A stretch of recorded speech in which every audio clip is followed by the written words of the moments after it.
vəziyyətin necədir qurtardın getdin, xoruz sonra cüzədir qurtardın getdin, sən elə bilməzəcədir qurtardın getdin, səhər gələndə biz xal sənə təsdiqdə 30 xal demişəm, hamı bilir ki necə normal demişəm, bugünə qədər mən sözündən bal demişəm, Kobriyadan zəhər gələndə biz Kəbləyinin söhbətə gəlməyi də olur, lazım olan vəziyyətə gəlməyi də olur, bir qeyrətin qeyrətə gəlməyi də olur, təpər sizə təpər gələndə biz təpər sizə təpər gələndə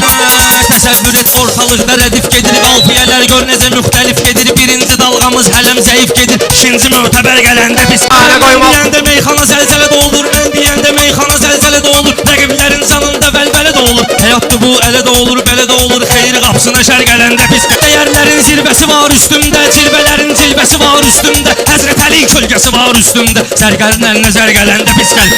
Ölələnib cilvəmi göstərməmişəm, demək olar heç zirvəmi göstərməmişəm, acizə mən qüvvəmi göstərməmişəm, nərlərin üstə nər gələndə biz nərlərin üstə nər gələndə biz belə baxıram, hər yanımız pakdı bizim, izzətimiz, imanımız pakdı bizim, şükrəci rəhman, qanımız pakdı bizim, çoxuna qeyfə bəşər gələndə biz